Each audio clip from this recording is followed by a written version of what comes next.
Бисмиллахи рахмани рахим. Вие го слушате третиот дел од книгата Порака на мирот, последното напишано дело од Хазрети Мирза Гулам Ахмад, ветениот Месија алейхи селам.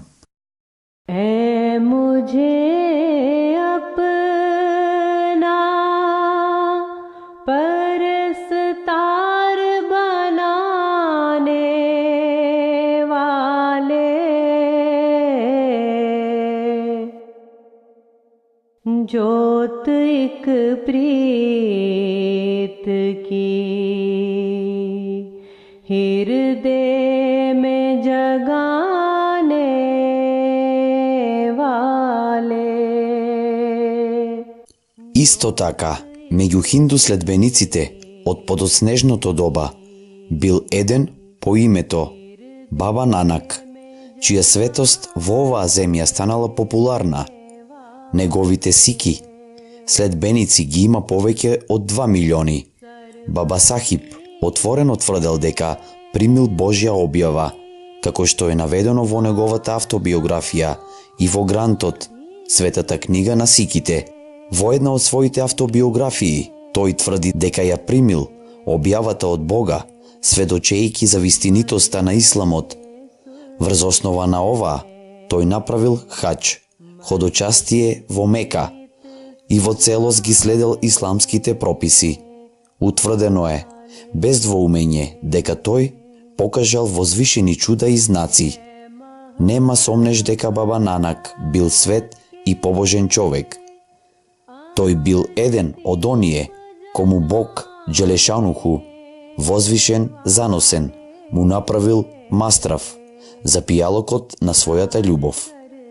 Му било судено да се роди меѓу хиндусите, да биде еден од нив и да сведочи за Божјото единство. По прегледот на оставината на Баба Нанак, сочувани во дерите на Баба Нанак и по прочитаните забелешки од неговиот елек, познат како Шола Баба Нанак, кој може да се сомнева во тоа дека нему му била објавена тајната на Божјото единство, која останала скриена на големите авторитети пред него, а кои единствено имале површна визија, дека ги читале ведите. Тоа не бил случај со великанот, гуруто на сиките, Хазрети Баба Нанак. На неговата наметка се уште се наоѓа запишана темелната заповед на муслиманската вера. Нема друг Бог освен Аллах и Мухамед е негов слуга и пратеник. Истиот заклучок може да се извлече и од проучувањето на останатата оставина на големиот гуру Харсакај, место близу до Ферозепур. Меѓу овие оставнини може да се види примерокот на честниот Куран, кој Хазрети Баба Нанак го носел во мала торба, кога патувал на различни места. Овој мал примерок се нарекува Амајлија, што значи прирака, бидејќи многу Божји луѓе ги носеле обесени преку рамињата. Гуру Баба Нанак исто така тврдел дека примил објава од Бога и дека го ужива Божјиот благослов на покажување на многу чуда. Така во потполност се спротиставил на погрешните тврдења дека Бог после ведите никому не се јавил со своите објави. Во оваа улога Баба Нанак навистина бил голем благослов за приврзаниците на хиндуизмот. Вие можете да го сметате, ако сакате, за последен Божји пратеник на хиндуизмот, кој настојувал да ја отстрани омразата која хиндусите ја имаат кон исламот.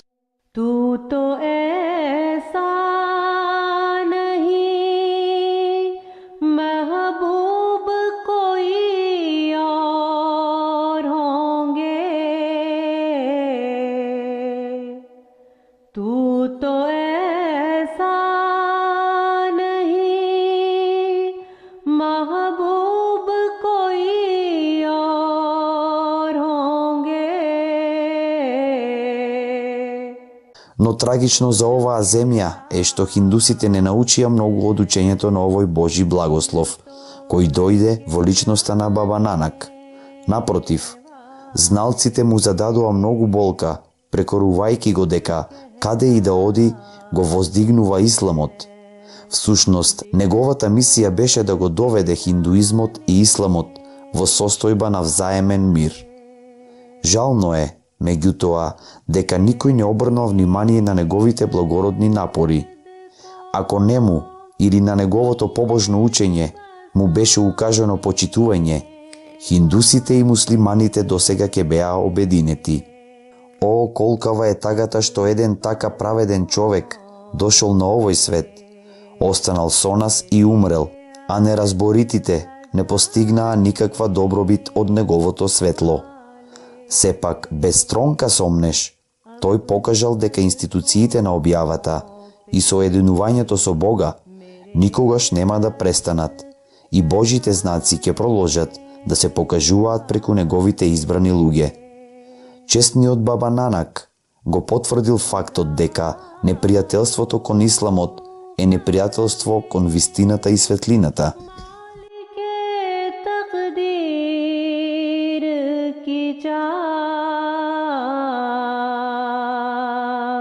И јас сум сведок на истото. Врз основа на собственото искуство, изјавувам дека нашето сегашно доба не е лишено од благословот на објавата на Божиот збор. Да, он денес зборува како што зборувал и во минатите денови, и он слуша како што од секогаш слушал. Погрешно е да се мисли дека било која од неговите вечни особини некогаш би можела да биде откажана. Јас бев благословен со диалог и комуникација со него околу 30 години. И он на моите раце изложи стотици знаци во кои се уверија илјадници луѓе. Овие знаци обширно се објавени во книгите и весниците. Без исклучок, луѓето од сите определувања се уверија во еден или друг знак. Во светлото на ваквата обемна евиденција, како некој може да се согласи со Арија Самач, кога тие погрешно го препишуваат учењето на ведите, кое е во спротивност со оваа добро потврдено духовно искуство. Овој Арија став се сведува на верувањето дека од човековата вера ништо друго не останало, освен приказни и легенди. Последица од оваа догма е тоа што тие ги одрекуваат сите Божји книги, кои дошле по ведите, како чисти човечки производи. Тие тоа го прават и покрај фактот што Божите книги поседуваат поголеми и посилни докази дека се од Божјето потекло, одошто ведите. Раката на Божјата подкрепа и помош е зад нив, а исклучителните знаци од Бога ја сведочат нивната вистинитост. Со каква логика тогаш ведите се одредени како Божји збор, додека овие други книги не се? Божите атрибути се безгранично длабоки и он лежи скриен зад неброени засолништа. Оттаму разумноста бара он за својата манифестација да нема потреба да се потпира на само една книга. Всушност, нему повеќе му одговара да ги избира своите пратеници од целиот свет и во разни земји, одржувајќи ја својата возвишеност преку нив, подарувајќи им благослов со своите објави и подарувајќи им го дарот на комуникацијата. Ова е вака за човекот, кој по природа е слаб и лекомислен, да не биде лишен од можноста да одговори на неговиот повик. Чистиот и здрав разум не може да ја прифати изјавата дека Бог, Господарот на Вселената, кој со зрачењето на своите сончеви зраци еднакво го осветлува исток и запад, кој ја задоволува жетта на секоја земја со универзалната дарежливост на својот дожд, би бил така скржав, чувај Боже, кон духовните потреби на некои луѓе и би станал пристрасен кон една земја, еден народ и еден јазик. Не можам да разберам каква е таа логика и разумност, дека seможниот Бог ги слуша човековите молитви и молби и ги разбира на секој јазик и не е незадоволен од нив, но дека се гади да го спушти својот збор кон срцата на било кој јазик освен на санскрит јазикот на ведите. Оваа филозофија единствено се наоѓа кај ведите, како добро сокриена загадка, која досега никој не бил во состојба да ја реши. Лично сметам дека ведите никогаш не покажале таква филозофија, ниту на една своја страна, бидејќи тоа не само што е против здравиот разум, туку е богохулење и препишување обвинение на Бога поради бедното и скржаво однесување.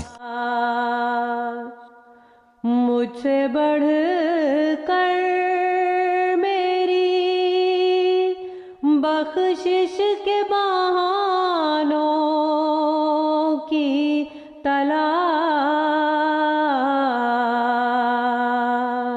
Вистината е всушност дека еднаш, кога ќе помине многу време по објавата на Божјата книга, следбениците на таа книга, било поради самото незнаење или како резултат на некои подалечни мотиви, погрешка или намерно, ќе се чувствуваат слободни да ставаат забелешки на Божите учења. Поради ваквото толкување на различните погледи во текот на времето, стоцици доминации се родени од една. Чудно е и тоа дека, како што велат ариите, објавата била ограничена само на потомците од родот на Арија и Арија верата, и дека санскритот бил единствениот јазик кој Бог го користел како свој собствен. Така и евреите имаа слични погледи во врска со одбраните потомци на Израилот и нивната книга. Тие веруваат дека единствен Божји јазик е хебрејскиот и дека оттаму институцијата на објавата е ограничена само на куќата на Израилот и низината земја. Според нив, секој кој ќе се изјасни како пратеник од Бога, а не припаѓа на нивната куќа и не го зборува нивниот јазик, мора да е лажливец. Тогаш, нели е чудно совпаѓањето што и двата народа го следеле патот на своите догматски тврдења? Исто така, следбениците на многу други религии истекнуваат сличен монопол над Бога. Парсите одат дури и понатаму и тврдат дека нивната религија потекнува билиони години пред објавата на ведите. Од ова се покажува дека стремежот за задржување на исклучивото право на Бога, или исто така изјавата на една религија дека е најстара, е заснован на обични предрасуди и незнаење. Ова понатаму било поддржано со фактот дека во мрачното доба на минатото, луѓето немале пристап до информации за луѓето и земјите надвор од границите на нивната татковина. Овој нивни недостаток на знаење ги довел до погрешни заклучоци. Тие тврделе дека Бог им го пратил Божјото учење во форма на книга и тие знаеле, па на тој начин Божите пратеници биле избирани меѓу нив. Оттаму нивниот погрешен впечаток дека тие се единствениот народ кој со благонаклонетост бил третиран од Бога, додека останатиот дел од светот бил оној несреќен. Оттаму нивниот погрешен впечаток дека тие се единствениот народ кој со благонаклонетост бил третиран од Бога, додека останатиот дел од светот бил оној несреќен дел, лишен од неговиот благослов. Овој погрешен поглед му нанел многу штета на светот и делувал како семе на взаимно непријателство и зло, кое продолжува да расте. Се случило долго време луѓето да останат скриени едни од други, и една земја останала скриена и одделена од друга, до толкава мера, што зналците од Арија верата верувале дека зад Хималаите нема жители. Кога Бог го кренал тој превес, за нив веќе било предосна да се менуваат. Во тоа време, тие веќе биле цврсто закоравени во своите предрасуди. Сите изразено лажни особености кои луѓето им ги препишувале на своите објавени книги, на Божеството и Божите пратеници, станале длабоко вкорнети во нивните срца и трајно всадени, како во камен вклесани. Секој народ имал иста погрешна концепција, дека Божјото седиште било сместено во нивната земја. Дивото однесување преовладувало меѓу мнозинството луѓе од тоа доба. Значи мечот за нив бил природен инструмент за пресметување на оние кои се осмелиле да се спротистават на стариот поредок. Кој тогаш би се осмелил да го излади жарот на сопствената возграденост и да ја создаде атмосферата која води во взаемен мир? Гаутама Буда бил доволно храбар човек да стане во одбрана на оваа цел. Тој не се согласувал со погрешниот став дека ведите се и дека нема ништо друго освен нив, Ниту верувал дека било кој народ, земја или племе се исклучителни. Со други зборови, тој не се согласувал дека ведите уживаат монопол и дека само таа вера, тој јазик, таа земја и браманите се тие кои трајно и исклучиво се запишани во Божјата евиденција. Тој поради тоа многу трпел и бил обвинет дека е атеист или агностик. Слично на тоа, зналците и истражувачите на модерното доба не можат да го прифатат Исус Христос како Бог. Нивните срца го одбиваат верувањето дека Бог може да биде распнат. Христијанските свештеници поради тоа ги сметаат за атеисти. Исто така и Буда бил прогласен за атеист. Бидејќи е рутинска работата за пропагаторите на нереди, обичните луѓе да ги поттикнуваат на омраза, тој станал мета на многу лажни обвиненија. Поради тоа е протеран од земјата во која е роден и пораснал, од земјата која била негова татковина. Дури и сега хиндусите на будизмот гледаат со презир и му завидуваат на неговите успеси. Како што кажал Иса алейхи селам, Исус Христос, пратеникот не е без почит, освен во сопствената земја. Буда емигрирал во друга земја и таму постигнал голем успех. Се зборува дека денес 1/3 од светот е населена со неговите следбеници. Што се однесува до бројот на следбениците, првите центри се во Кина и Јапонија, а неговата порака стасала дури до Јужна Русија и Америка. मेरे अश्क सजाने वाले, सुन रहा हूँ कदमे मालिके तकदीर की चाह, सुन रहा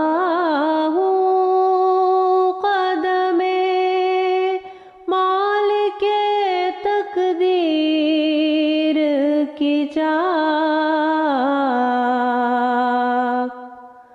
आ रहे हैं मेरी बिगड़ी के बनाने वाले,